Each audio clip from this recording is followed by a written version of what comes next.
discussed about the introduction to the Ṣad-darśanas. While discussing about the Ṣad-darśanas, we spoke about the introduction to the Vedic literatures, because to know what is their position within the whole concept of Vedic literatures, we discussed about Shruti Prasthana, Smriti Prasthana, and Nyaya Prasthana. And these three prasthanas are known as Prasthana-traya. So this is another name of Vedas.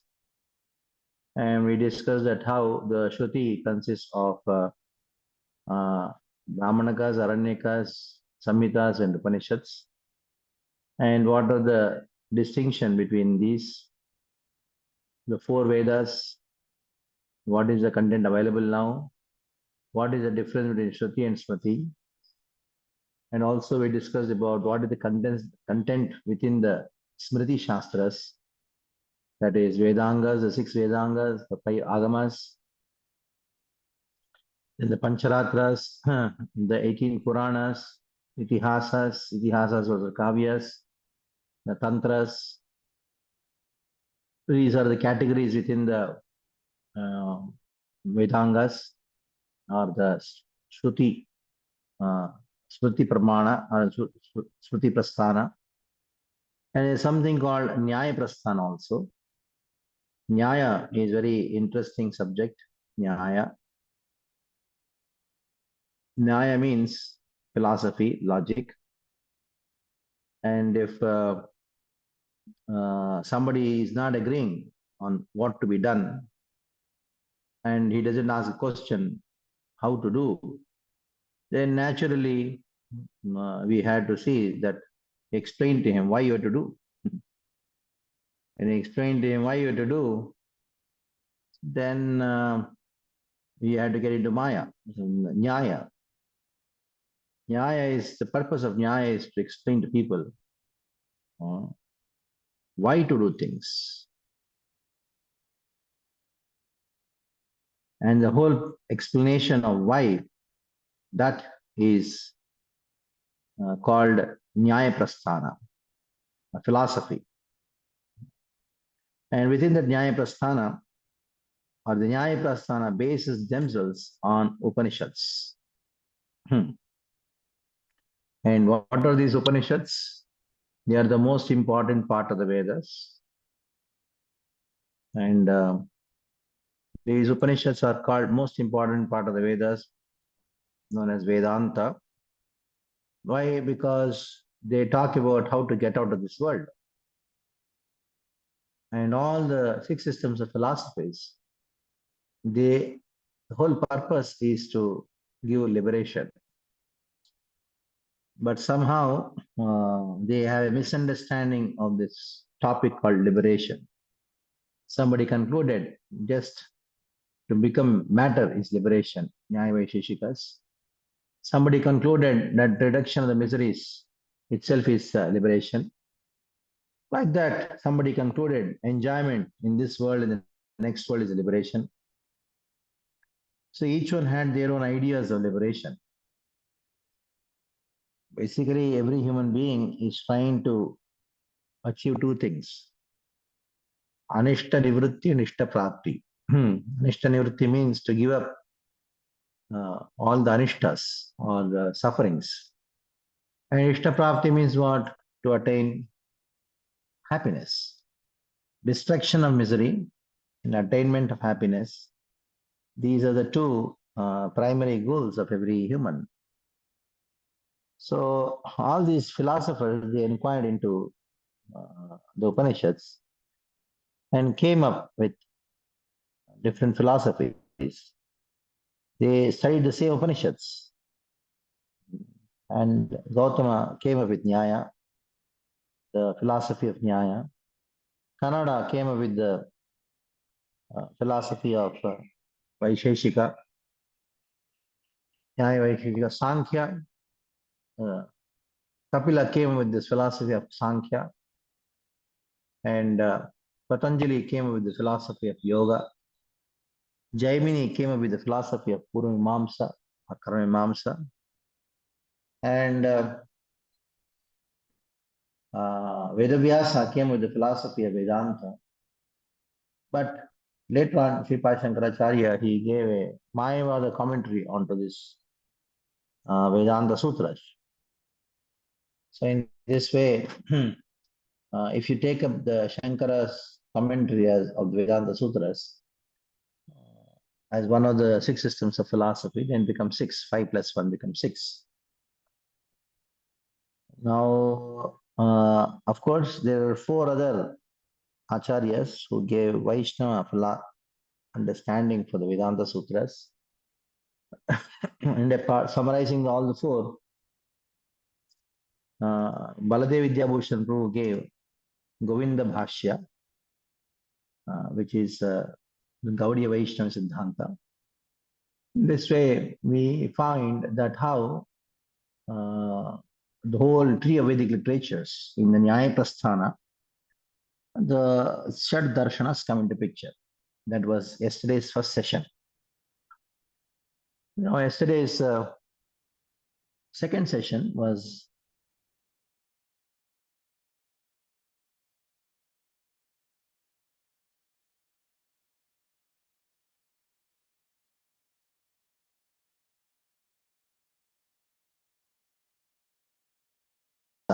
in the Vedanta Sutras. Why he refuted in the Vedanta Sutras? To establish Swamata Sthapana. Paramata Khandana is done for the purpose of Swamata Sthapana, not to, you defeat the antagonistic philosophy is not to show that you're wrong, I am right, not to show pride, but to actually convince yourself that how your philosophy is strong. That is why Paramata Khandana is done. Paramata Khandana means destruction or refuting antagonistic philosophies. And Swamata Sthapana means establishing one's own philosophy. So if you see, I gave the notes yesterday on their position. We discussed vividly about that particular notes and discussed how the Pancha Koshas, until one achieves, comes to the level of understanding, Brahman is Anandamaya, Anandam Brahmeti Janat, Anandhatyeva Kalvimani Bhutani Jayante, Anandena Jatani Jivanti, Anandam Avitam Abhishamishantiti. So ultimately, the whole world is born out of Ananda. It is sustained by Ananda. And everything enters into Ananda. And Anandam Brahmeti Vijanat. To know Krishna, absolute truth is Ananda. That is the ultimate philosophy. But all these 6 systems of philosophy, they come out of Annamaya, Pranamaya, and Manomaya. They are all mental speculations. So yesterday we had a discussion at how Nyaya Vaisheshikas, they are Annamaya platform, animalistic platform. And Yoga and Purvamamsa, they talk about Pranamaya platform. And Sankhya is more of speculation, that is why it becomes Manomaya. And Vijnanamaya, Anandamaya, these two are very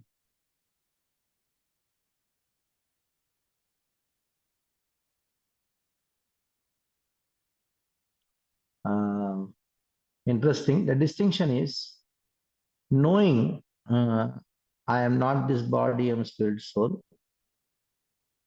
Vijnanamaya consciousness starts at that level. It progresses to understanding that there is super soul who is beyond the soul, and realizing that super soul as Ananda is known as Anandamaya. Raso Vaisaha. Understanding Krishna as Rasa is Anandamaya Abhyasa, Anandamaya platform. So all the 6 systems of philosophy are basically talking about eating, mating, sleeping, defending, or they talk about mostly dharma, artha, kama, moksha, but not the real moksha, which is available only by bhakti. And we also discussed about some common features of the 6 systems of philosophy.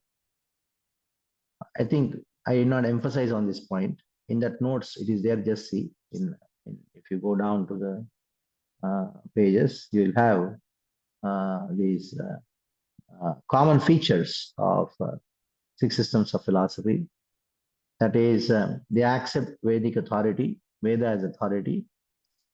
And not only that, they are classified as Astika philosophers. They are known as Astikas. The reason is they accept Veda as authority. Astika means theism. Though the definition of Astika and Nastika is atheism, and theism is based on acceptance of existence of God or not. But according to Vedic literatures, a person can be called an Astika only when he accepts Vedas as absolute. If he doesn't accept Veda, but he says God is there, he is still known to be a Nastika. So atheism and theism is not defined based on whether you accept existence of God or not. Theism and atheism is based on acceptance of Veda. So there may be a Christian who say, I reject Veda, but I say, oh God, give my daily bread. Still he is considered to be atheist. Because he doesn't accept the authority of Veda. There may be say, oh God, but still he says, I reject Veda. But and then he's still atheist. But these systems of philosophy, they are called Astika. The only reason why they are called Astika is they accept Veda, not because they are Astikas. So you should be very careful in understanding this. These systems of philosophy are called Astika because they accept the Veda. They accept Veda as absolute. And not only that, there are certain interesting points. Each of those philosophies, they are they go to all the extent to defeat the non-Vedic philosophies like Buddhism, etc., etc. Record.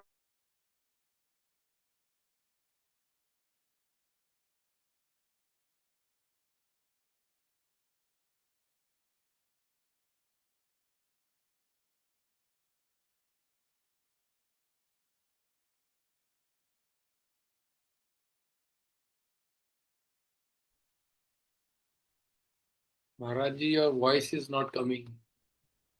Yeah, 1 minute, 1 minute. I have. Okay, Maharaj.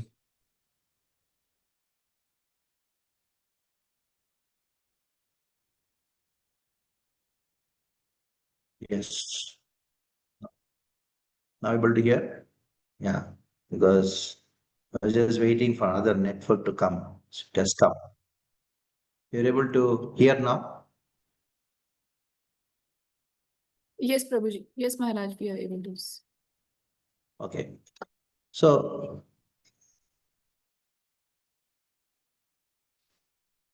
yes.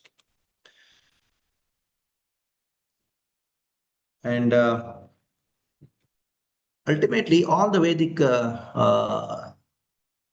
sages, the Nyaya, Gautama, and Kannada, etc., they all took the principles from the Vedas only, especially Upanishads. They all asked this one question to the Upanishads, where everything comes from. So they gave different answers. The source of everything.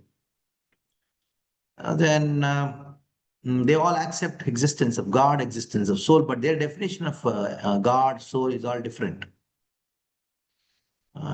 Just because Nyaya Vaisheshikas and even Patanjali, he says God, that doesn't mean he is a theistic person.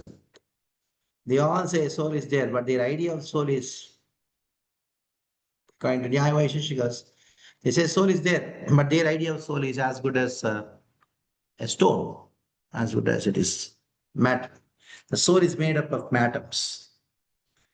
And there are certain commonalities between them. That is, they accept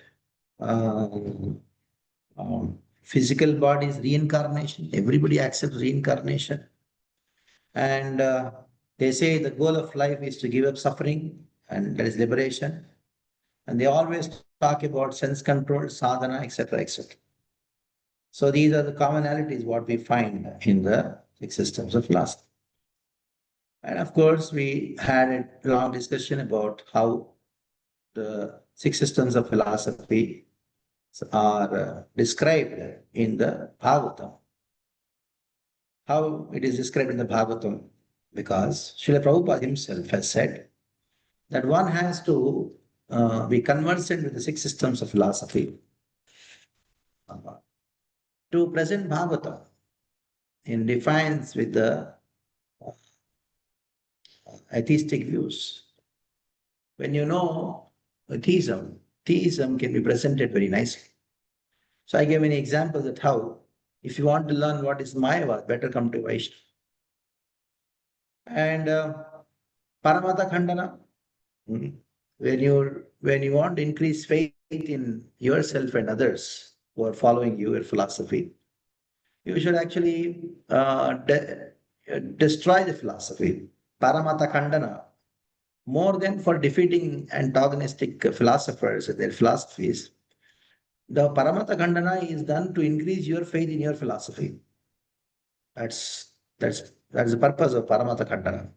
Not that tomorrow you go to Shankar Math and then say, come on, I want to argue and to show that you are wrong. No.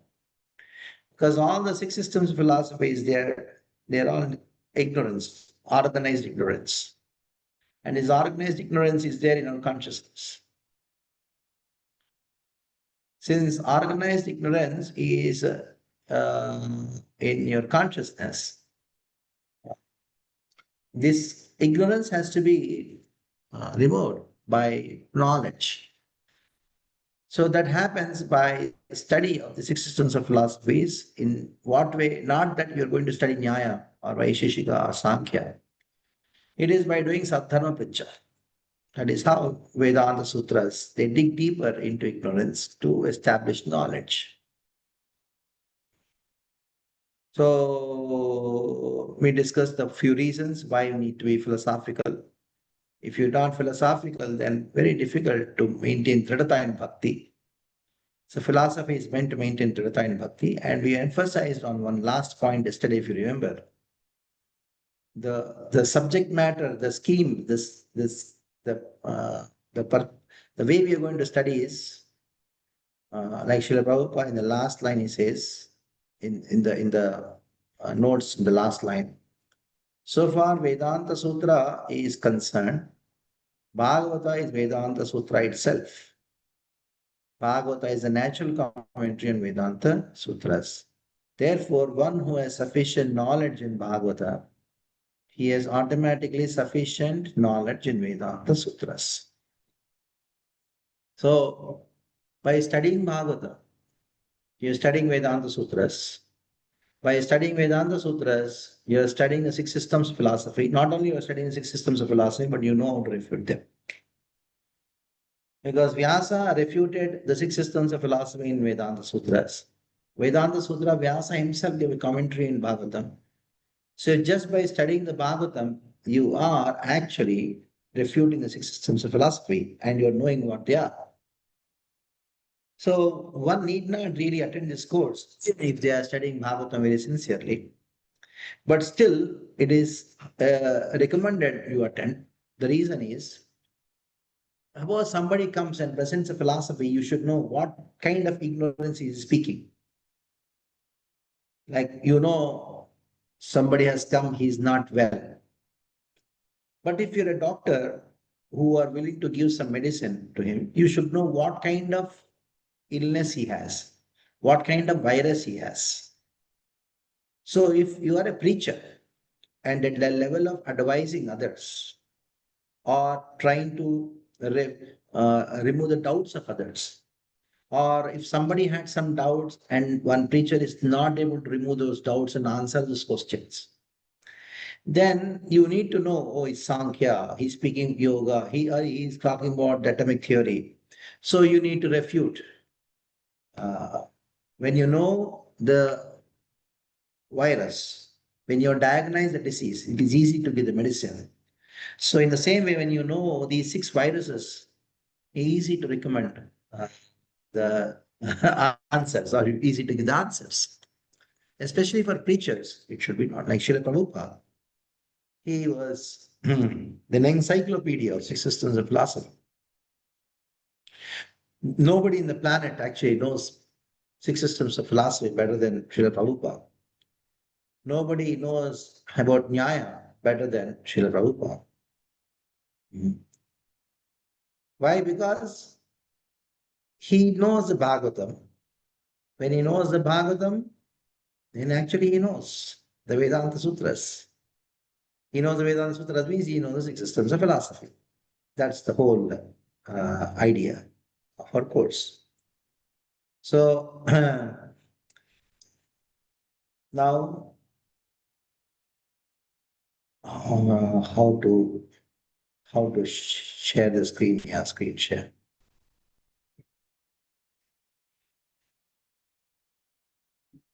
Share.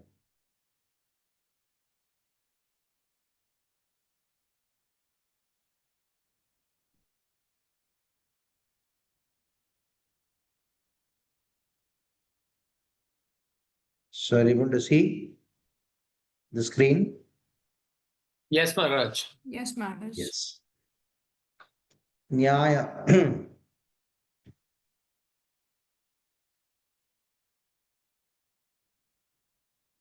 Nyaya. The philosophy of logic and reasoning. Now presented in a quite simple way, some kind of question answer kind of format. I try to do it my best, but somehow I'm not so good in that, making notes and all, but still. Distinction between Nyaya and Nyaya system of philosophy. It's a bomb here in the beginning itself. Hey, what do you mean by this? The distinction between Nyaya and the Nyaya system of philosophy. The spelling is wrong, justice. I was dictating and something happened. Nyaya means justice and is found in the Veda like a correct.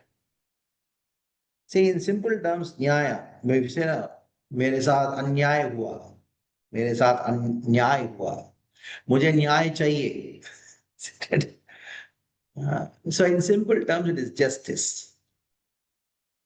And now, you cannot reject justice because that is a required. How do you justify things? It is the human means one who judges things. So you cannot reject Nyaya. What we reject is Nyaya as a system of philosophy. That is what we reject. Remember that. Nyaya as a system of philosophy we reject. We don't reject Nyaya. We reject Vaisheshika as a system of philosophy, but we don't reject Vaisheshika. We reject Sankhya as a system of philosophy, but we don't reject Sankhya. We don't reject yoga, but we reject Patanjali's yoga. We don't reject karma, but we reject karma as a karma mimamsa process. In the same way, we don't reject Shunyavad, Mayavad, but we don't reject impersonalism, but we reject Mayavad. We'll come into the details of these statements as we go by. But first, let us take Nyaya. Now, if you see, all the acharyas, including Vyasa and Srila Prabhupada, used Nyaya.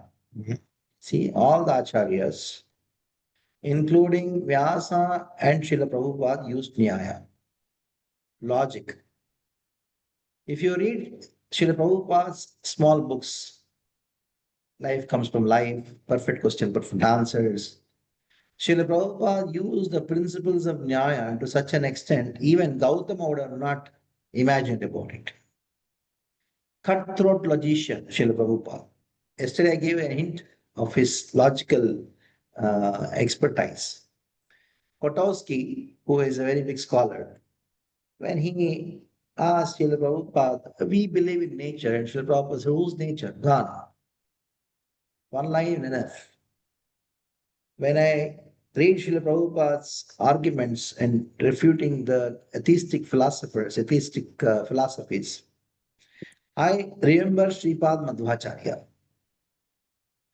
Sripad Madhvacharya is a young sannyasi, and the Buddhisagara came, one big logician, Buddhisagara. His name itself is Buddhisagara. His intelligence is as vast as the ocean. When he came to argue with Achyuta Preksha told him, I am an old man. Why are you troubling me? Every year you come trouble me. I get defeated and you go. Now I'm not into any of these things now. You want to defeat and argue with a young sannyasi who is just 10-year-old, 9-year-old. You argue with him.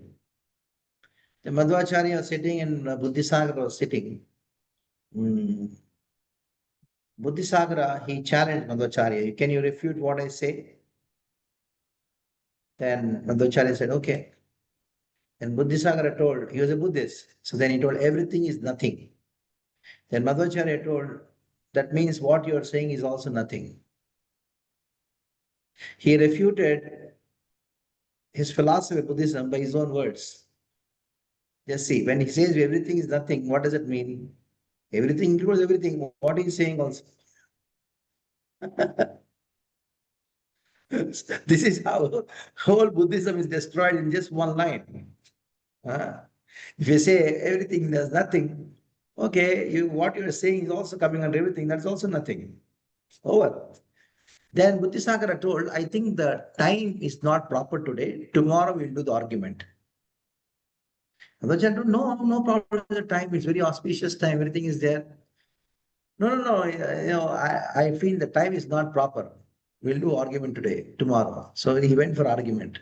He was okay, we'll meet tomorrow. Next day, debate time came and Madhvacharya was sitting and everybody came and he did not turn up. Yes. Buddhisagara and Madhisimha, both of them had come. They did not come. What happened? When they went and saw the quarters where they were staying in the ashram, they ran away midnight only. So that's called logic. Just anybody says anything, just throw one small stone enough to destroy everything. So Vyasa, he used logic. In Vedanta Sutras, he used logic like anything. Now, not only that, Rupa and Sanatana, it's a quote. If any scholar wrote on subject of Nyaya Sutras, he would not feel accomplished until his work was approved by Rupa Sanatana. Our Acharyas, Rupa and Sanatana, they were also great logicians. They were thorough in logic to such an extent. Those who are studying Nyaya in Navadvip, they used to come to Rupa and Sanatana, ask, is it okay or what? Is it okay? And Rupa and Sanatana would say, a nice book. They would be very happy to get an autograph. In that time, 500 years back, 600 years back, Varanasi was the headquarters of learning grammar. Janakapuri was the headquarters of learning Vedanta. Kanchi, Nagareshu Kanchipuram, was the headquarters of learning Chanda, the Vedic mantras, recitation. Navadvip was the headquarters of seat of learning of Nyaya. People from around the world, from Persia, from Russia, all the way from Mesopotamia, people used to come to Navadvip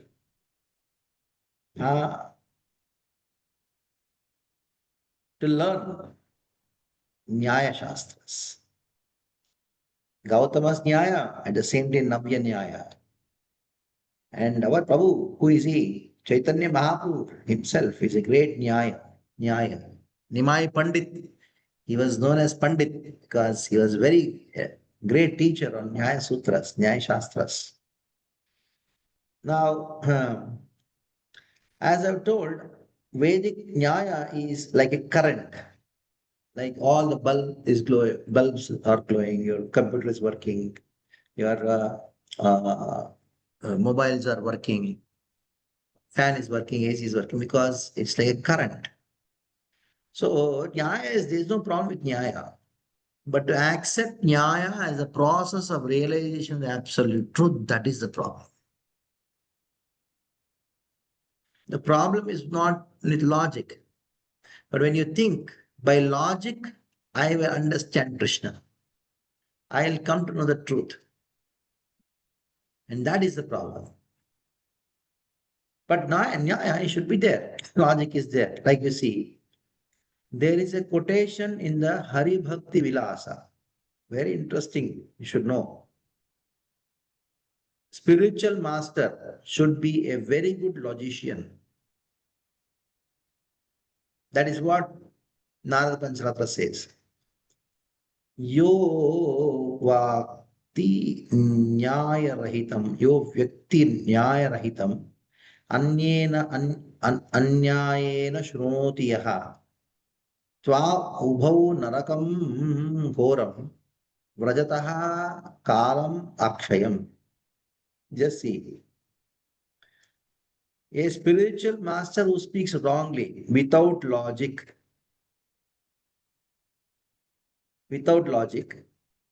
a disciple who hears wrongly without logic, where do they go? They'll go to terrible hell. How long? For a long time. For a long time. And there is no end for it. Vrajataha ghoram narakam ghoram vrajataha kalam akshayam. Kalam akshayam is what? For an unlimited period. They go to hell. So be careful.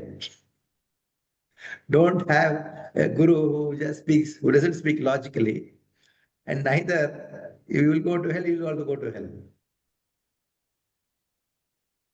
Somebody raised your hand. Yeah, Mataji, please speak. Anytime anybody has any question, please ask. So, Maharaj, how to see some example how Guru speaks without logic? Yeah, good question. When he doesn't give answers to your questions, keep quiet. Prabhupada said, keep quiet. No, there should be logic behind everything. And there should be a logic behind to prove something which is beyond logic. Logically prove that these things are beyond logic. Like, for example, we have rasa tattva. How would you prove rasa by logic? You cannot, because rasa is beyond logic. Now you had to prove that rasa is beyond logic by logic.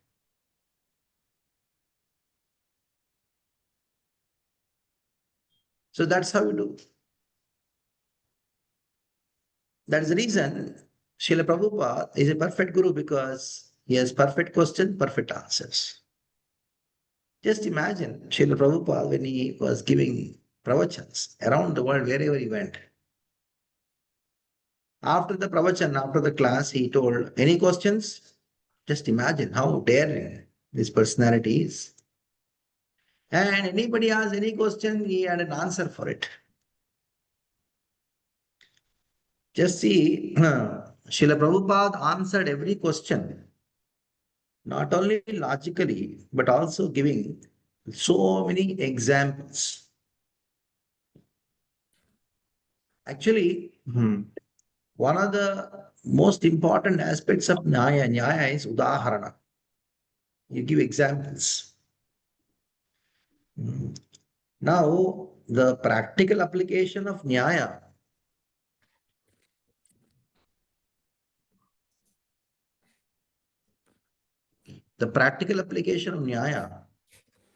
is at a very general level. It is using examples.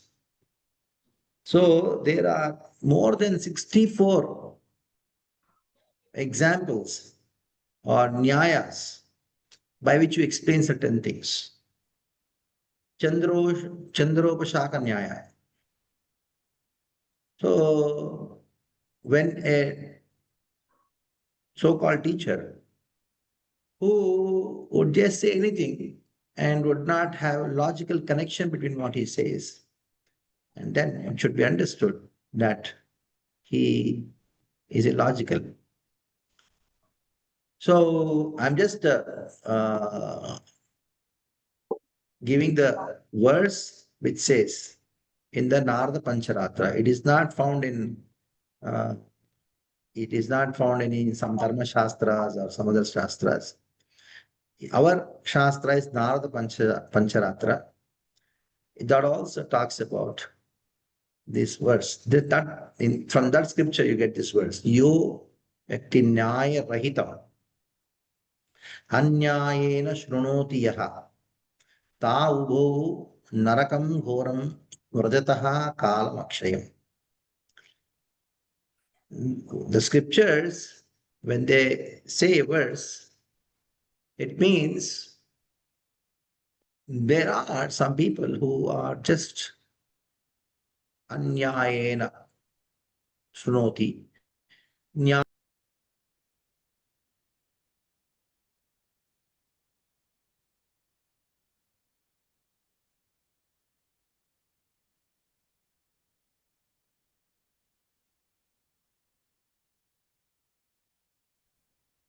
What happened? Yeah, just got lost. Maharaj, you're connected now. You got disconnected for a moment. Now you're again connected. Okay. So when the scriptures say that you Vyakti Nyaya Rahitam, Vakti means the one who speaks. Nyaya Rahitam. There are some people who speak like that without logic. And there are some people who hear it without logic. And that is the scriptures are talking about this. That is the reason. Instead of giving some examples, just you know very well that you can to identify. We cannot, especially there is also culture. In culture, you cannot just take somebody speaking illogically by taking names. Then what happens? There are some disciples who are his followers. Then they would be, their faith will be reduced. So we generally don't talk names, take names, and then, like for even Mayavad. Mayavad is entirely illogical. Even the Sankhya, Yoga, it's all illogical.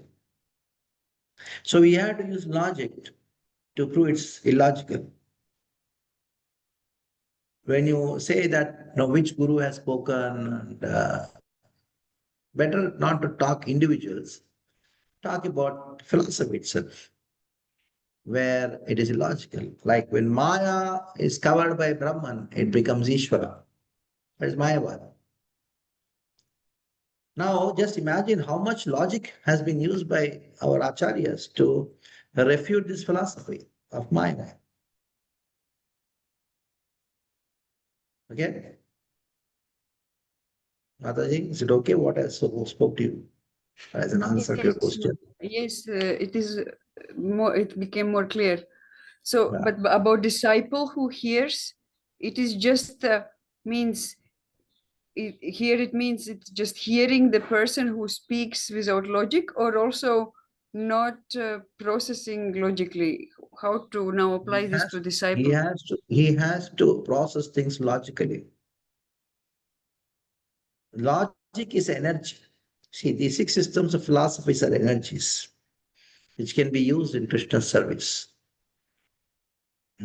So logic is actually an energy within your consciousness which has to be used in Krishna's service. Your day-to-day we use logic. You're cooking, you use logic. The more you're conscious, the more you're logician. If you're not conscious, then you don't use logic.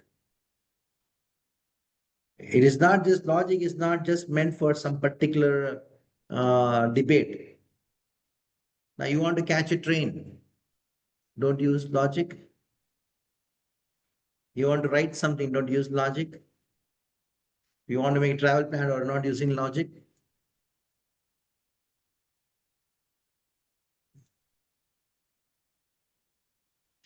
Got it? Okay. Yes, Prabhu. Rupanu. Hare Krishna, Maharaj. Thank you very much, Maharaj. I really appreciate this point. By logic, by only logic, one cannot understand Krishna. That's the issue with this philosophy. Yeah. So, Maharaj, you showed us this note where it is mentioned like, if any scholar wrote, his work should be approved by Rupa and Sanatan. So, like now we are in this century. So, if someone is going to write something or is coming up with some scholarly work, so how should one consider like it has been approved? So is this like he should be enough intelligent that the mood which Rupa Goswami, Sanatana Goswami was giving, so it is in that line, or with the current scholars or current those person? How is that? That is mentioned to show that how Rupa and Sanatan were authorities on Nyaya Shastra. Sorry, Maharaj, please come again. Rupa and Sanatan were authorities on Nyaya Shastra. Oh. Yes. Oh. Yeah. Your authorities on Nyaya Shastra. Okay. At that time. Yeah. Thanks. Oh, then it's clear. Yeah. You see, the whole world, the headquarters of Nyaya Shastra, learning of Nyaya was Navadvip. And any student would come and they would write some theses on Nyaya. They would go to Rupa and Sanatan. If they get some acknowledgement, we're very happy. Like, for example, somebody writes a book and they go to one devotee and say, like, when you give your acknowledgement, they feel very happy getting the acknowledgement. Yes, Maharaj. Thank you. Thanks. Yes. Jagat Jivan Prabhu. Hare Krishna. Thank you, Maharaj. Your all classes are always enlivening, and this is one of the important aspects that you always allow us to ask question even in between also. Whereas like we often we read that like different kind of nyaya, like Marjand Nyaya, Markat Nyaya, Ardha Kukut Nyaya, and all Ajagalagan, something kind of. So these are all the part of that Nyaya Shastra only, or these are made by some acharyas? Like one aspect of Nyaya Shastra or this. You want, I can forward the entire all those Nyaya, all those different aspects of Nyaya. I can forward it to you. Yes, But Maharaj, thank you. If you can do that. I'll do that. Let me gradually take you, because if I give too many dumps, so many things to you, it will be completely bombarded. I'll get that file to you one by one, gradually. If I give all the files, it becomes too confusing. That is the reason I'm just giving one by one. One of the aspects of Nyaya is that. so those who whatever helpful for us to preaching that can be accepted like this, or like No, they are used in common language, common circumstance. In general circle. Like there is Aranya Rudita Nyaya. What is the meaning? Aranya Rudita Nyaya means, suppose somebody comes and tells, so I went to a bull and wanted to get milk. What do you say? Will you ever get milk from bull? No. He says, I went to this devotee. I was expecting that he'll give me some loan, some charity. Are, he's a Marwadi. Do you think he'll give you any money? No, he'll not give. He'll make you cry and cry and cry. Ultimately, you ask for 1,000 rupees, he'll give 1 rupee. Aranya Ruditam. Aranya Ruditam means if you cry in jungle, will anybody come and help you? Nobody. So to explain a particular point, you speak these nyayas, aranya rudita nyaya, like that. So they are 2% of Nyaya Shastra. In the whole of Nyaya, this udaharana, to explain a point more vividly, you give an example, explain by an example. And these examples have to be contemporary. If you say to an American person, or even these days in India, Atmanam Ratidam Vidhi. Upanishad says the body is like a chariot and the person in the chariot is soul. But nobody has seen any chariot. Then that is why Srila Prabhupada gives the example of a car. Just see Srila Prabhupada's examples. There is also one book called Upadesh Upakhyan by you give Upadesh by Upakhyana. Here in Bhagavatam also you'll find Puranjan Upakhyana, allegorical story. So these are all the aspects of Nyaya. One of the aspects of Nyaya that we're going to come as we go through that thing. Okay. Now let us go. Nyaya as a process of self-realization is not the conclusion of Veda. Analyzing the meaning of the word Padartha will not bring self-realization. So, in the earlier part, we discussed about how Nyaya.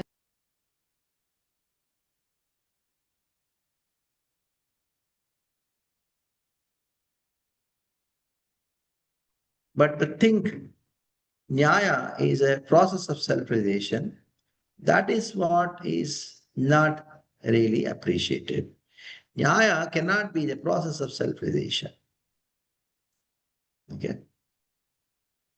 Why? The famous words. Tarko pratishtataha shrutayo vibhinna. Nasa rishir yasya matam na bhinnam. Dharmasya tattvam nihitam bhuyaya mahajanoina gatasa panta. Very famous words. We know that Srila Prabhupada quoted this verse a lot. Tarko pratishtataha. There is one now in Vedanta Sutra also. There is one sutra says Tarka pratishthanat om. By logic, dry arguments are inconclusive. So what we are supposed to do? Mahajano yena kata pantaha. Now you have to logically prove that you have to follow the Mahajanas. Mahajana yena kata pantha. So a lot of verses are there, a lot of arguments are there, counter-arguments are there to establish that how you have to understand by following the footsteps of Mahajanas. We follow not blindly. Just because you follow someone, that doesn't mean you are blind. You follow, but not blindly. Because if you follow blindly, you are actually disrespecting your Mahajanas. When you follow the Mahajanas and somebody asks, why are you following? You have to explain why I am following the Mahajanas. You explain their greatness. So then you are following at the same time, not blind. We don't accept anything blindly. We don't reject anything blindly. We don't follow anybody blindly, nor we unfollow somebody blindly. We follow with our eyes open.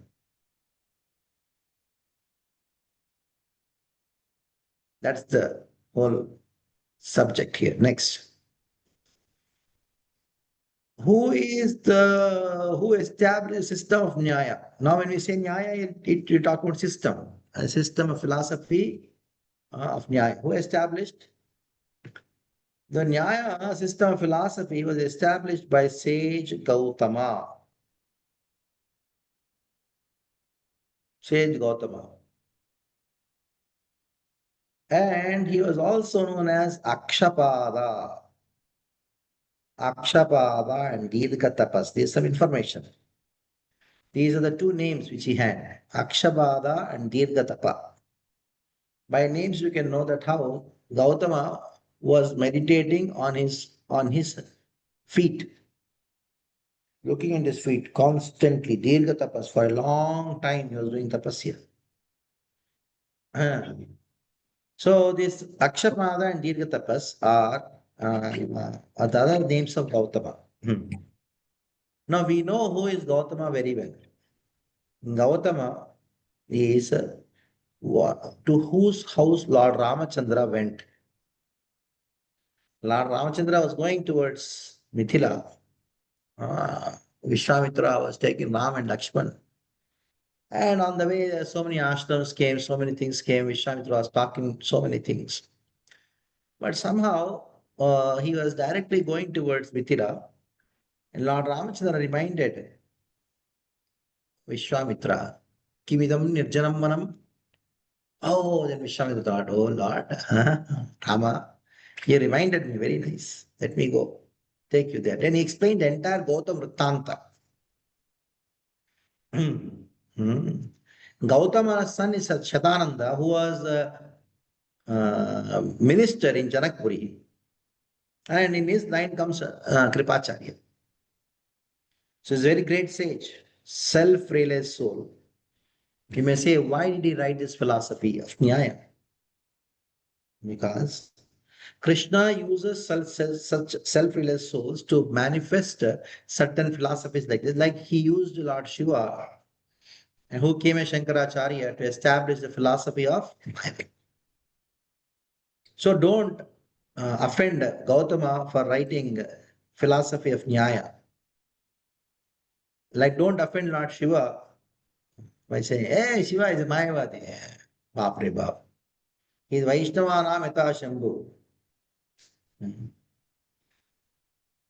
Like, for example, you have a devotee who is very advanced, but he is a businessman. Just because he is doing business and telling some lies in business, because you cannot do business without telling lies. But he is a Mahabhagavata. Why can't he be a Mahabhagavata? And he can be a businessman. But you don't identify him as a businessman. You identify him as a great devotee. Okay. And this is Gautama. So Jagatjivan Prabhu, you still have a question? Yes, Maharaj. This one, you mentioned that Akshapada means he focused on the feet. So he's focused on the feet of the Lord or like own? When he was writing Nyaya Sutras, he did not focus on the Lord's feet. That is the problem. When you focus on your Lord's feet, you will not write Nyaya system of philosophy. He looked at his feet and wrote. Like when you become very ashamed, look at your feet, isn't it? Arey, galti kar diya. So when you look at your feet, then you come with all wrong philosophies. When you look at the feet of Krishna, look at the feet of Lord of spiritual master, all these ghosts will go away.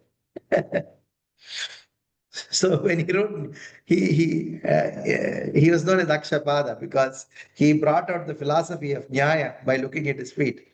So if you look at your feet, then all these ghosts will come. Don't look at your feet. Look at your spiritual master's feet. All the ghosts will go away.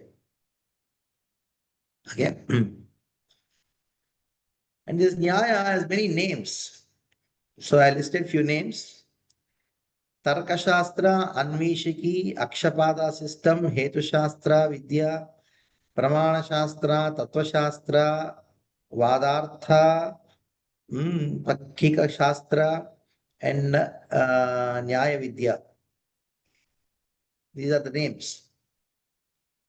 And the application of Nyaya, depending on the application of the Nyaya,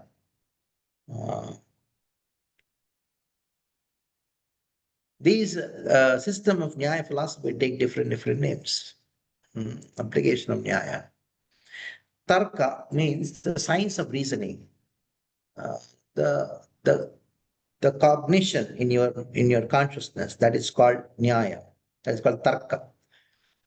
Somebody says something, why not like this, why like this, it goes on. That's called cognition, Tarka Shastra. And in the Western world, this word Anvishiki is very famous. The word Anvishiki is very famous.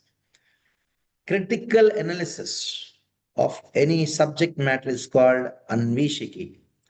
And one who has good understanding of the philosophy of Nyaya, he can be a very good critic.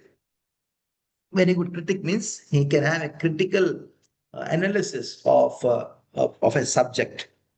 Research. Basically, it's called research. Finding out deeper and deeper and deeper. Akshapada system by his name, Hetu means the cause, science of cause. What caused this? What caused that? Goes on finding on cause.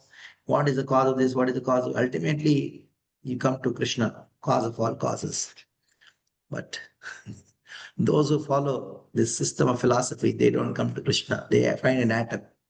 Go, cause of this, cause of this, cause. Ultimate cause is atom. And Pramana Shastra, Pramana, spelling is wrong. The science of correct knowledge. Tattva Shastra, science of categories, different tattvas, categorization of tattvas. I'll talk about it later when it comes what are tattvas here. Vadartha, discussion, how you discuss things. Then Patrika Shastra, that is this Nyaya system was taught to the kings, especially the judges. When a judgment is given by a judge, he uses Nyaya to a very deep extent. Even in the court of law, the arguments happen, they are also based on logic to arrive at a proper conclusion. There's Nyaya Vidya, science of logic and reasoning, there's names. Just informational, these are not much to be contemplated on, but just information. Now, the Nyaya Sutras are divided into 5 books, each containing 2 chapters. Okay. The first one is what? Pramana, Prameya, Avayava, Vada, Anyamata Pariksha. These are the 5 books within Nyaya containing 2 chapters. Yes, Mata. You have a question? You were saying that examples are 2% of Nyaya, or did I understand correctly? Somehow I missed it. Yes. The examples, especially Chandrashakhopa Nyaya, Aranya Rudita Nyaya, Ardhakuta Nyaya, these are all what? Examples to explain a particular thing. When you give an example, the subject matter becomes very clear. So that is why that is only one part of Nyaya, one section of it. One of the parts. So this is this example, and the same is analogies. Like Srila Prabhupada gives so many analogies. Analogy, upamana, upameya, Like udaharana. The universe is like a mustard bag of mustard seeds, and like this is. Yes. How many universes are there? Bag of mustard seeds. But it is not even that. It is unlimited. But to explain a person which is unlimited, as much as you cannot count the seeds, mustard seeds, the same way you cannot count the universes. Okay, I have a question to all of you. The scriptures say that the size of the soul is 1/10,000 part of the tip of the hair. Is it true or false? The size of the soul is 1/10,000 part of the tip of the hair. The spirit, Yeah. soul is spiritual. Soul is spiritual. How can the size be material? What does scripture say? Somebody argues with you. What will you say? It is a spiritual hair. Idea to give that how much. He's a Christian way of telling we things. cannot measure of the soul. It is Anyhow, see, it's a Nyaya. You have to understand, that is where logic comes. As much as 1/10,000 part of the tip of the hair is uncountable, immeasurable, In the same way, the soul is immeasurable. The measurement is given to indicate the immeasurability. How many of you heard Srila Bhakti Siddhanta Saraswati Thakur is Simha Guru? You heard about it, isn't it? Now, how do you understand? If somebody who is not trained in Nyaya, who has not eaten rice, ghee, and all, whose brain is corrupted with looking at mobile, computer, so much electronics have gone into his mind. Srila Bhakti Siddhanta Thakur is Simha Guru. Simha means lion. He is lion Guru. That means a guru who looks like a lion. Oh, that is why he's got a beard like a lion. Is it proper conclusion? So he's an idiot. He is not trained in Nyaya. He doesn't understand examples properly. When it is said that it is Simha Guru, Simha Guru means like a lion roars. His lectures are like a roar. He roars or what? No, his lectures are so powerful that like a lion roars, the jackals run away. When he speaks, just by hearing his speech, the anarthas, the jackal-like anarthas in the heart of his disciples would run away. That is understanding of Simha Guru. Not that when he sits in the Vyasasana, he just, he doesn't goes away. So this is called logic. There's an example, there's a comparison given that has to be understood in a proper way. And that understanding happens by logic. You're able to get what I'm saying? Yeah. So, for example, this Bhakti Lata Bij from Shraddha to Prema, we reap fruits of Prema. This is also Nyaya. Yeah. You remember the very first line in this notes is logic is like a current in the scriptures. In a wire, the current constantly flows. So you cannot learn scriptures if you're illogical.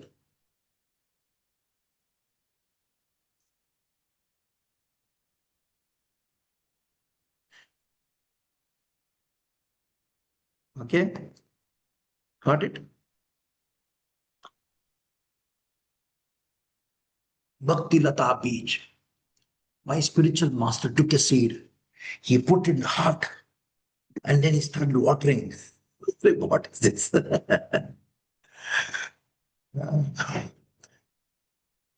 So, that is why this notes is made very clear in the very first beginning itself. We don't reject logic, but we reject logic as a method of self-realization.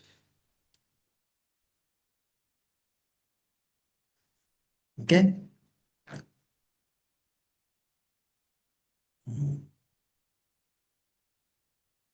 Okay, let's go further. Attain knowledge by, what are the basic tenets of Nyaya philosophy? 3 tenets. Just see that. This sum and substance of Nyaya philosophy. Nyaya is a system of philosophy. Attain knowledge by discriminating valid knowledge from invalid knowledge by logic, padartha. Apply valid knowledge in daily life while contemplating on the logical reasoning. Then attain liberation and suffering. This is their sum and substance. That means I attain liberation by understanding padartha. That means what is valid knowledge, what is invalid knowledge. Discriminating this, I understand what is the meaning of the padartha. Pada, artha. Pada means word, artha means meaning. So, the whole purpose of Nyaya is to understand the meaning of the word. Padartha. But you have to know the padartha, but without forgetting the bhavartha. without forgetting Padartha, without forgetting Bhavartha, one should analyze in the Padartha.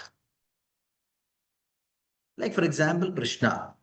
Krishna means black. Black means mode of ignorance. Darkness. Darkness means mode of ignorance. No, it is what? Padartha, understanding the Padartha without knowing the Bhavartha. Yeah, Krishna means black. True. And black doesn't just only mean ignorance, it also means enjoyer.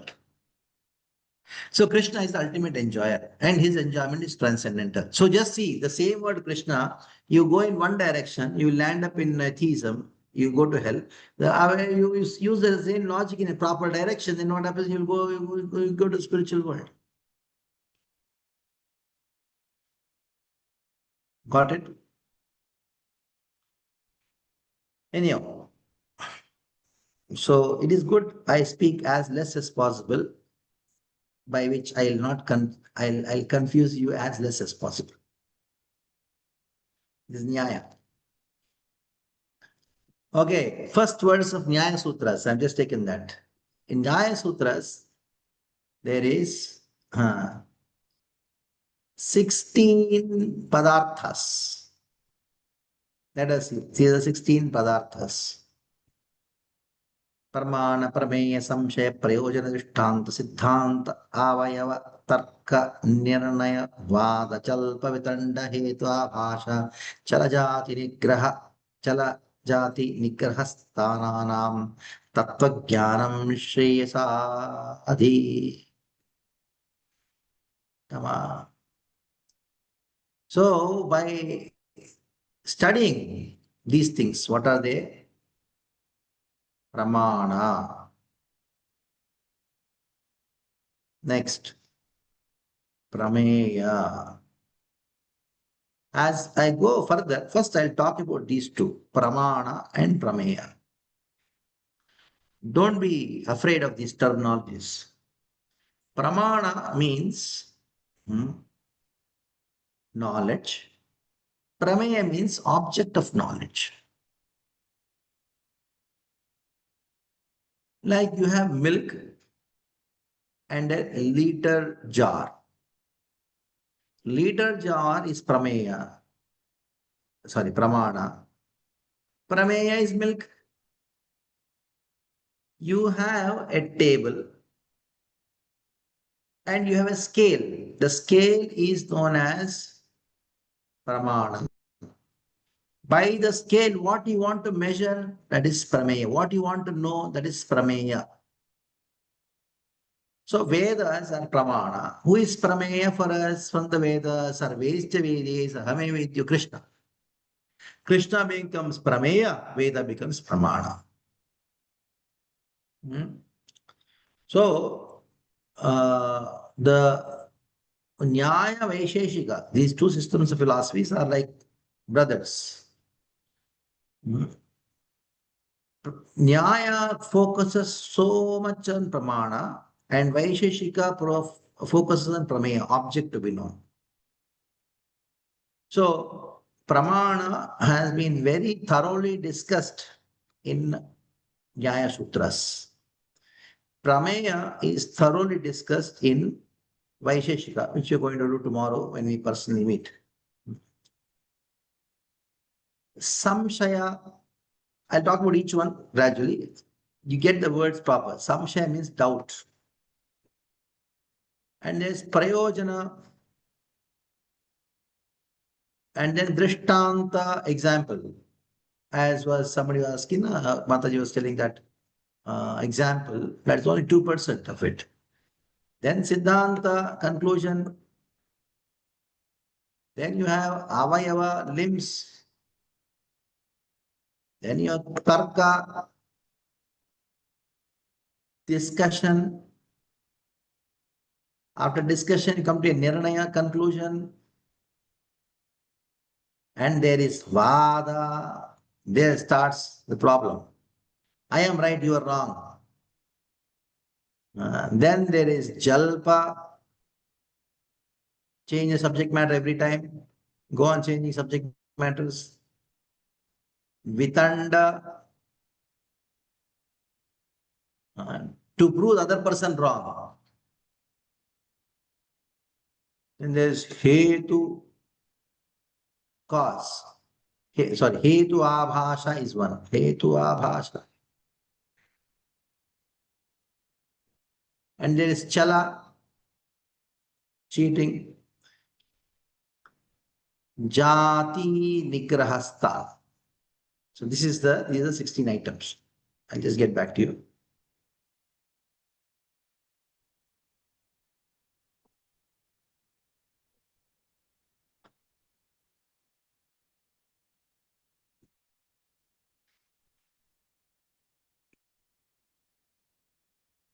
Krishna.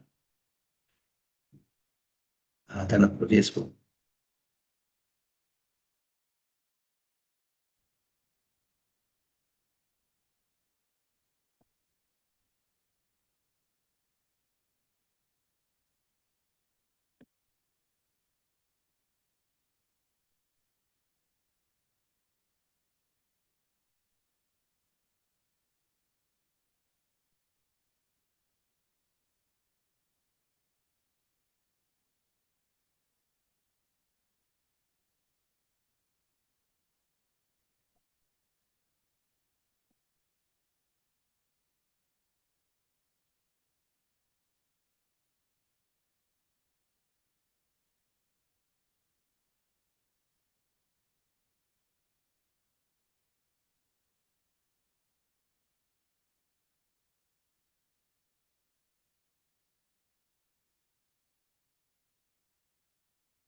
Sorry, I just had to attend some emergency phone call.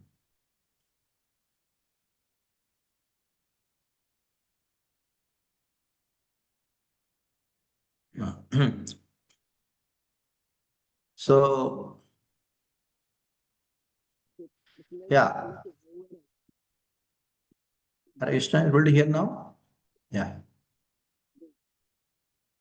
Now, where did it go?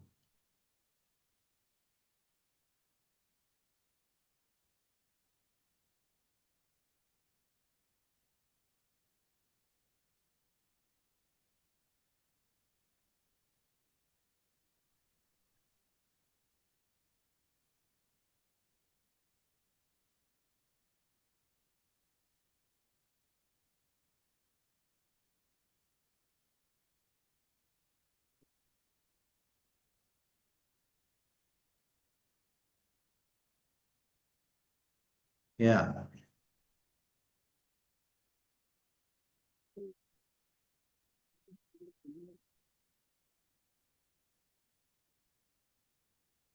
Pramana. So what is the meaning of pramana here? The source of knowledge. Prameya, the object of knowledge. Samshaya, doubt. What is the meaning of samshaya here? Whenever you hear something, there is a doubt which comes. They may come, may not come also. Now the doubt has to be cleared. If the doubt is not cleared, then the knowledge is having zero value. That is why Krishna says in the Bhagavad Gita, Samshayatma vinashyati. Samshayatma vinashyati means one who has doubt, he's going to be destroyed. So Nyaya is a very interesting tool to remove doubts by logic. Lot of research has been by the Nyayas to remove the doubts. You cannot make a person give up his doubts just by showing authority. Jesus said, you have to hear, otherwise I'll kill you. And yes, okay. But mind, doubt will be there. So all the pravachans, whatever you give, whatever advice you give, you should make sure the other person is satisfied and cleared with all the doubts. All the knowledge what you give, if there is one doubt, it is enough. It's like a virus. The whole knowledge becomes corrupted. It is a samshaya. Samshayatma vinashyati. One who is samshayatma. Samshayatma means one who is filled with samshayas. What does mean filled with samshayas? Even one samshaya is enough. That is the reason at the end of every talk, whether it is spiritual, material, whatever in your vivara, any doubts, are they cleared? You can understand by the face. That person is not asking, still there are some doubts. Okay, no problem. We'll address those doubts next time. So in Nyaya, this doubt. Next is prayojana. Somebody, you got knowledge, but you don't know the purpose of the knowledge. Why you are getting this knowledge? Like the 6 systems of philosophy course. If I don't specify the purpose of this course, then you'll not be very interested. The knowledge will have no use. Now, when you explain these things, you have to give unlimited examples. So that all strata of people, or many kinds of people at different levels of consciousness and intelligence, it becomes very clear. Krishna has used many examples, Bhagavatam uses many examples, that is called Drishtanta. Drishtanta means example. Both positive example, negative example. Somebody took up Krishna consciousness, what happened? Somebody did not take up Krishna consciousness, what happened? Somebody smoked, what happened? He had cancer. Somebody did not smoke, this is what happened. He was healthy. So you give an example. If it is an example of a real story, that is actually more wonderful. So the real story, real examples are always very wonderful. Like Bhishma's example, Purva's example, Dhruva Mahara's example. Even a small boy can take up Krishna consciousness. Prahlad's example. Even a born in a Devon family example. And also certain examples which are allegorical examples, like the story of Puranjana. What a person cannot understand by some direct verses can be understood by the story of Puranjana, the forest of material enjoyment. So you describe the forest, you were able to easily comprehend. That means you want to explain the inexplicable through those things which are within your conception, which are explainable. You explain the unexplainable by those things which are perceivable. You explain the inexplicable by giving the examples of something which is perceivable. It is impossible to perceive certain things, but you have to explain those things which are imperceivable by things which are under perception. Krishna's eyes are like lotus. Is it true or false? It's actually false. But so much of example is given about Krishna's eyes being compared to lotus. That is what you can give. As much as the lotus is so beautiful, in the same way, Krishna's, as much as lotus is the most beautiful flower, in the same way, Krishna's beauty is the most beautiful person. As much as you cannot compare any other flower with lotus, in the same way, Krishna is beyond comparison. It is not because Krishna's eyes are like lotus, you are telling that Krishna's eyes are like lotus. No. Like I think example of Bhakti Thakur. Bhakti Thakur is Simha-Guru. It's not that he's like he's lion. He's like a lion. You must have heard about this word Sakshat. Sakshat Haritvena Samasta Shastre. You know this very well. It is always good to explain certain things by the things which you already know and sing every day. Sakshat Harit. What does that mean? Guru is God. No. Sakshat means he's as good as God. Seeing Guru means is as good as seeing God. Aksha means eyes. Eyes means what? To see. Sa means that. By seeing him, it is as good as seeing him. By seeing Guru, it is as good as seeing Krishna. That is called Sakshat. Sakshat doesn't mean same. There is a lot of difference between similar, simile, and same. That is why simile. Example, Drishtanta, Drishta Anta. Example. By giving a Drishtanta, you establish Siddhanta. You see, the sixth point is Siddhanta. Hope you're all in tune. I'll do the marking. By giving a Drishtanta, you establish a Siddhanta.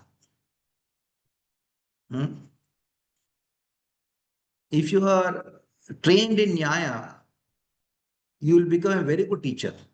That is why teachers, judges, doctors, kings, anybody in good position of leadership, they have to be trained in communication, trained in explaining things, establishing things.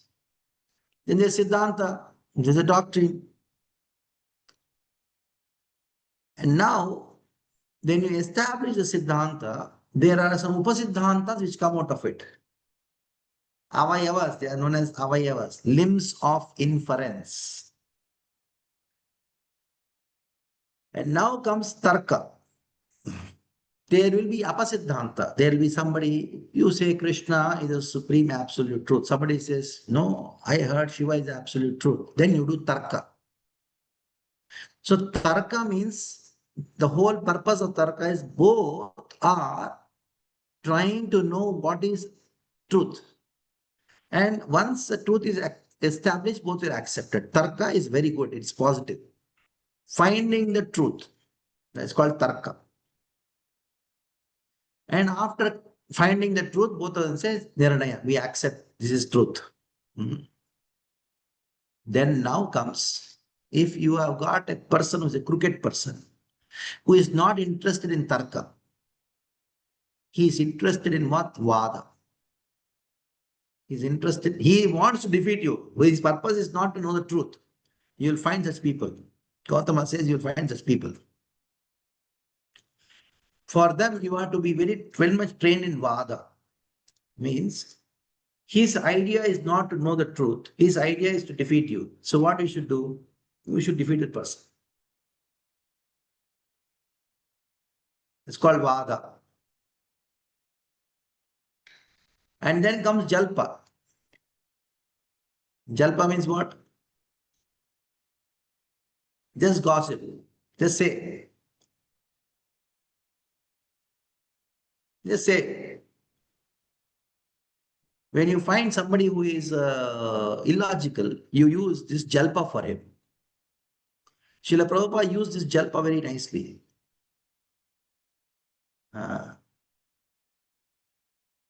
say something.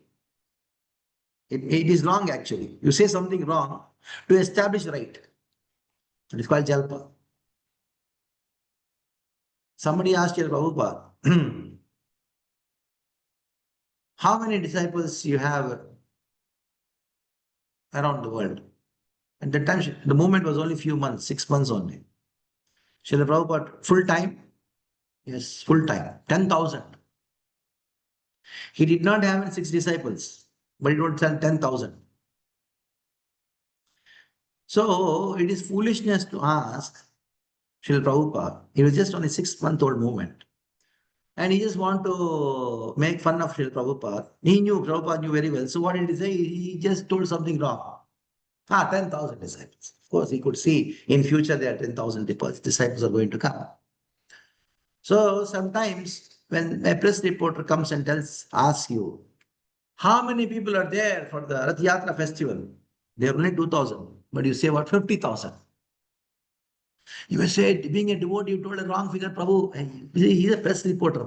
He is not your spiritual master. The press reporters had to be told something like that. So there are certain aspects within the arguments. When you find the other person not genuine, then you have to use these certain techniques. Now there is something called vitanda.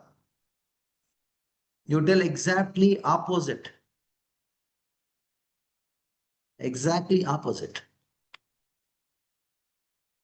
Like Srila Prabhupada, once somebody asked Srila Prabhupada that, why did you give initiation to women? And Prabhupada said, no, I did not initiate any woman. You shocked. In front of that, in the hall, Srila Prabhupada's many women disciples were there. He was looking at the women disciples, looking at Prabhupada. Then, Prabhupada, who are they? They are all American disciples. They are all American and they are all women. You have initiated them. Prabhupada said, have you been to America? He told no. In America, there are no women. In America, everybody is an animal there. I initiated animals. You do whatever you want, go. That means he said, I have the power to even initiate animals and make them Vaishnavas. What is your problem? So, in this world, you will have all kinds of people, crazy people also. You should know how to deal. Logic deals with them also.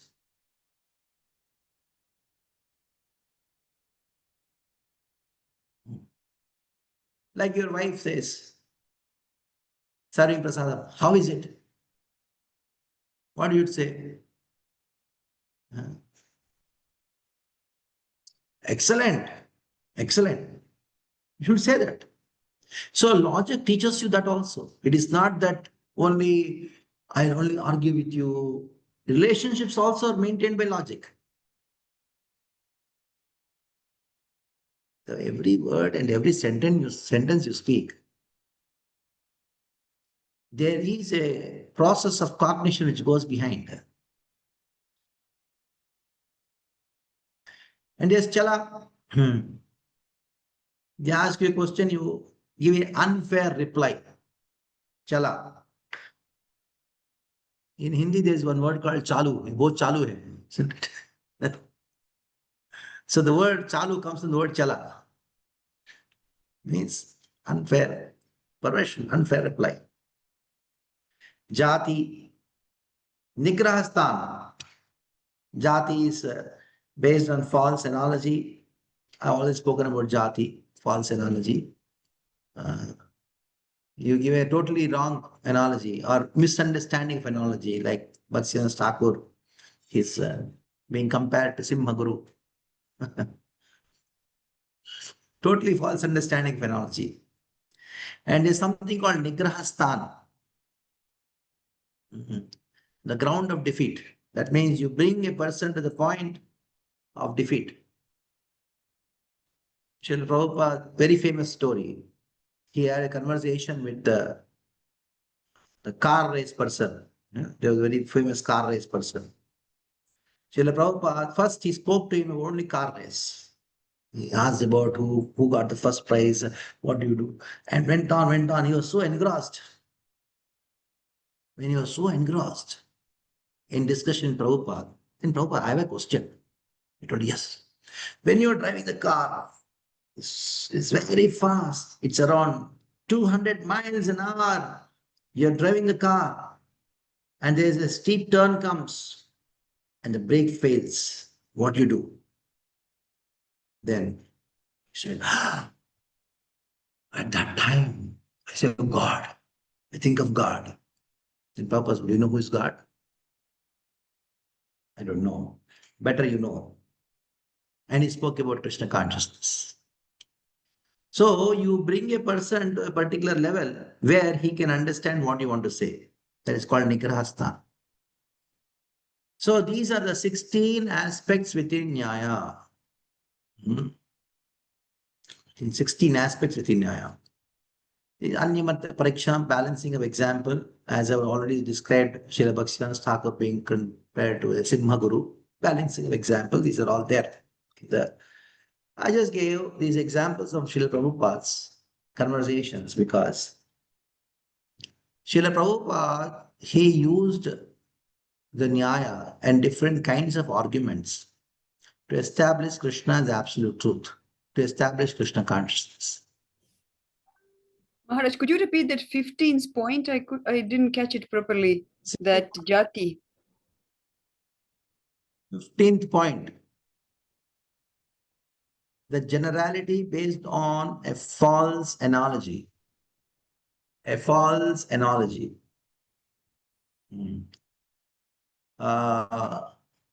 Make a person so futile and disgruntled.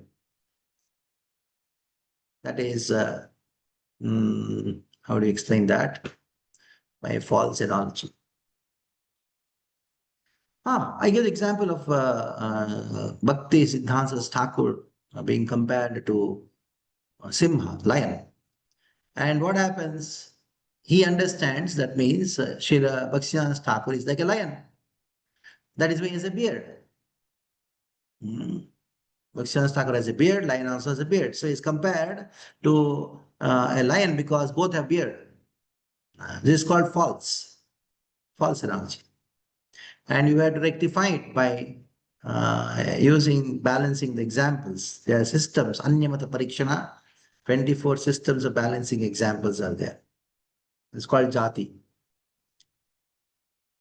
Generality based on false analogy means analogy is there, but your understanding of the analogy is not proper.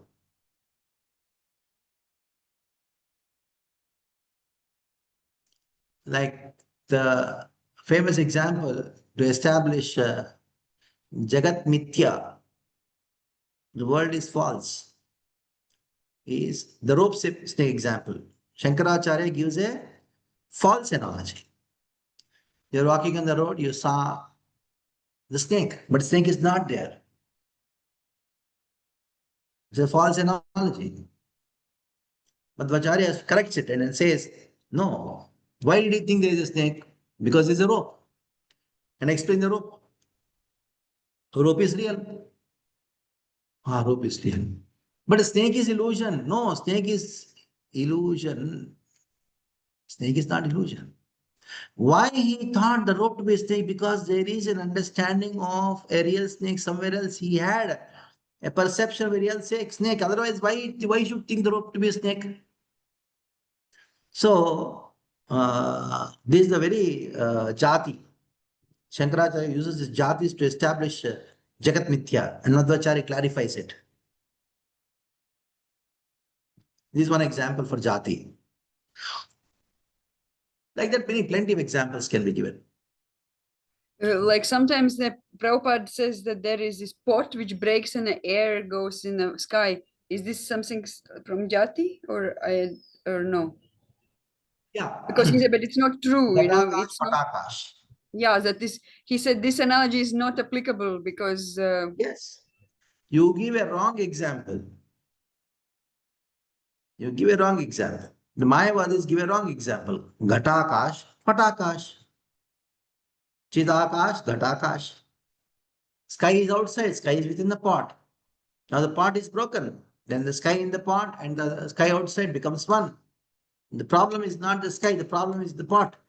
Ignorance. So you destroy your ignorance, you know your God. Wrong examples. Yes, like that. Mayavadis use Jati a lot. And they are so confusing to such an extent, they make them feel what they are speaking is truth. Yeah. Any Maharaj, questions? yes, Yeah. Maharaj. Maharaj, till I think 14th point, what I could perceive is like these are the tools by which any philosopher he can establish or explain his content to others. Yeah.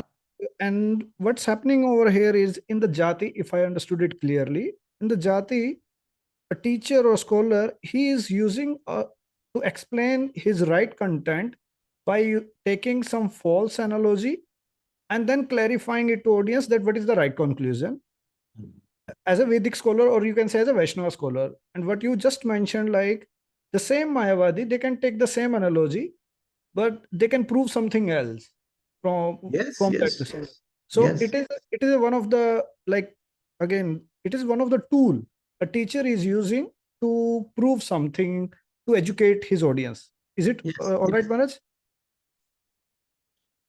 Yeah. Okay. Thank you. Thank you, Maharaj. Maharaj, can I go ahead with my question? Yes, yes, yes. Anytime, any questions you ask. Maharaj, all these six philosophies, sorry, Yeah. the 16, if someone perfectly applies them, all 16 Nyayas, would that naturally convince everyone about Krishna consciousness? Or conversely, does it mean that perhaps the preacher has not fully grasped or applied Nyaya the right way if someone is not getting convinced in Krishna consciousness? Can you repeat? I understood, but I just want to be very clear that I understood properly. If someone were to apply the Nyaya very perfectly, would Yeah. it convince everyone into Krishna consciousness? Or Yes. conversely, if someone is not getting convinced in Krishna consciousness, will that mean that the preacher has not fully grasped or applied the Nyaya properly? Srila Prabhupada convinced everyone to become Krishna conscious. A preacher can convince everybody to become Krishna conscious. That's the symptom of Mahabhagavata. Now, whether they accept it or not, that is their problem. Got it? They may accept it or may not accept it. It is there. But convention, that is you see the three kinds of Bhagavatas, Bhaktas, Adhikaris. Kanishta, Madhyama, and Uttama. And what is the Lakshana of Uttama Adhikari? Just by having his darshan, one starts chanting. What is the Uttama Adhikari Lakshana? Basically, he can convince on the Shastra's basis to anyone. Yes, Yukti. The word used there, Yukti. You find that words, find out. He has a power to convince. Okay? Got it? Yes, good man. Thank you. But they may accept, may not accept it.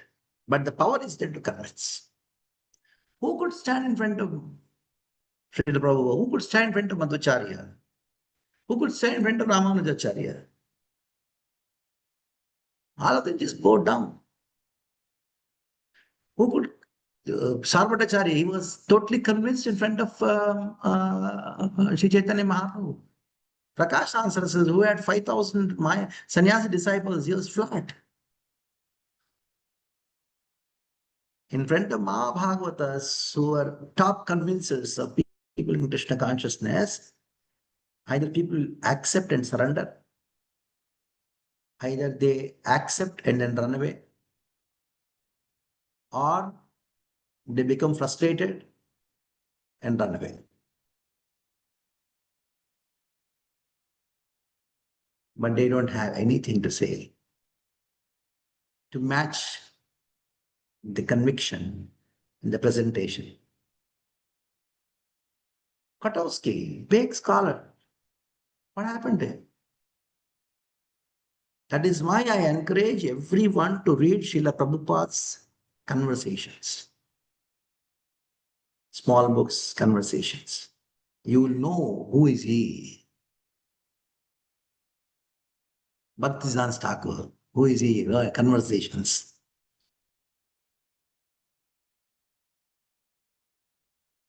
That's Acharya's greatness. There's one book, I don't know how many of you have seen that book or not. I had read that book, I lost that book somewhere. It was before I joined ISKCON, somebody gifted me that book because of seeing some kind of inclination for philosophical understanding. There's one book called Didactic Spiritualism. Didactic Spiritualism. It's not available in bookstores these days. Srila Prabhupada convincing and refuting all the modern Western philosophers. Whereas Beyond Illusion and Doubt are the same, I think, same version. Beyond Illusion and Similar Doubt. version, I suppose. I don't know, but Didactic Spiritualism is a book. Is it available? It going to form Beyond Illusion? I don't know. That was a book which I had. Yes, And Maharaj. after joining ISKCON, I never read small books. That is why all things are very strange for me. Originally, it used to come like that. Red color book, Didactic Spiritualism. If they have changed the name, I don't know. Maybe you do the research and then find out. Okay. Got it? Okay, so it's around 4:25. I'll just finish one topic and go to and stop for today because I had to go to some place. I'm in Chennai. I'll go to some place and then catch the flight now. So, okay. The last point for today's class session will be this thing. Their philosophy. Atoms are the source. Defends Veda. Pramana Buddhir Vedeshu. God for convenience. Soul and matter are eternal. Bondage is the cause of bondage is because of false notion. It seems to be very nice, except atoms are the source. They speak something very wonderful like this. Vedas are absolute. God is for convenience. I'll talk about it more tomorrow when we club VIHE and Nyaya together because both are Bhai Bandhu. They are brothers. Nyaya Vaisheshikas are brothers and Sankhya and Yoga are brothers. And that's how we take them together. And then, of course, other part of the notes we'll go tomorrow. I have taken from Bhaktivinoda Thakur's thing. What is very simple, quite simple, but just read them and come tomorrow. We'll do for half an hour, 1 hour this and enter into Vaisheshika. And most importantly, we're going to discuss on refuting Nyaya Vaisheshikas from the point of view of Vedanta, from the point of view of Bhagavatam, which verses in Bhagavatam refute Nyaya Vaisheshika.